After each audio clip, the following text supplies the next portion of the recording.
Jyst sbiwch o'ch cwmpas, lle gewch chi fwy prydferth yn y byd. When I go out into Snowdonia, the beauty of the place, that does it for me.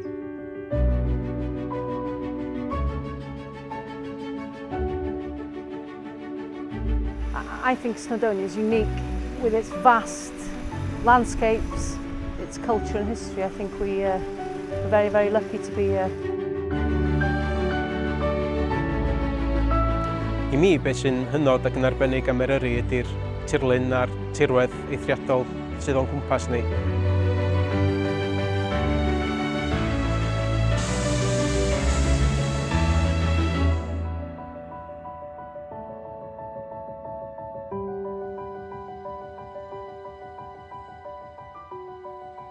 Mae Cynllun Eryri yn ofnadwy o bwysig. Mae o'n gosod allan sut da ni fel Mharc Cenedlaethol a'n partneriaid ni yn mynd i edrych ar ôl yr ardal wych yma i'r dyfodol.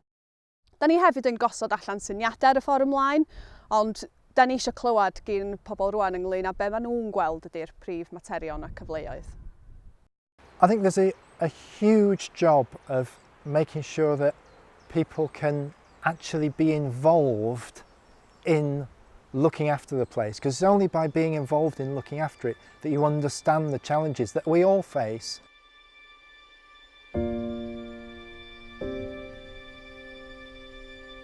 Mae yna sialens o newid hinsawdd, glawiad mwy, mae sialens gwleidyddol a economaidd oherwydd Brexit a pryderon mawr efo sydd mae dyfodol rheolaeth tir yn digwydd, a mae yna sialens hefyd i'n iaith a'n diwylliant ni mewn lle mor arbennig â hyn.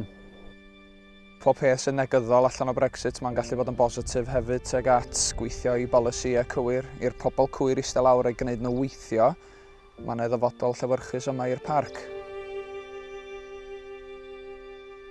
Fel ymeithwyr, gan ni laswelltir fama, tir mynydd ag ati, a da ni'n ddibynnol ar gallu gweithio llaw yn llaw efo'r Parc Cenedlaethol, efo gwaith cyfalaf ag ati lle da ni'n plannu grychoedd a creu habitat newydd ag ati. Sut fedrwn ni edrych ar ôl yr amgylchedd yn well, a sut fedrwn ni edrych ar ôl y pobl sy'n byw ac yn gweithio yn y Parc Cenedlaethol. Mae yna gwaith i bob oedran, plant coleg, rhywun sy'n jyst eisiau gweithio rhan amser, mae yna rhywbeth i pawb yma. Each year we have almost 600,000 people using our footpaths on Snowdon. This brings huge pressures on local communities around the mountain, as well as the pressure put on these paths in terms of erosion. Mae parc wedi cael ei nodi ers bron iawn 3/4 canrif wan, ac mae o le arbennig iawn. Mae wedi cael ei dynodi mwyn edrych ar ôl y tirwedd a'r cadwraeth, ond hefyd i annog pobl i ddod i'r ardal ac i fwynhau'r ardal. There'll be ongoing challenges to try and reconcile the demand with how the area can resource that demand and how it chooses to spread those resources so those people visit Eryri and have a really positive experience and come back to different places and do different things and kind of spread their impact across the national park.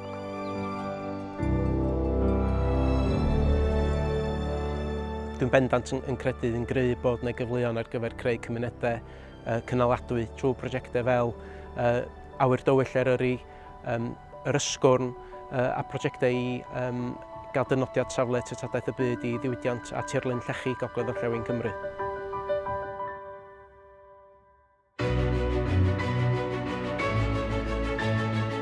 Da ni mor lwcus oherwydd da ni'n byw mewn ardal fel hyn a da ni'n gallu dŵad a arian i mewn i cymuned lleol ag i'r parc.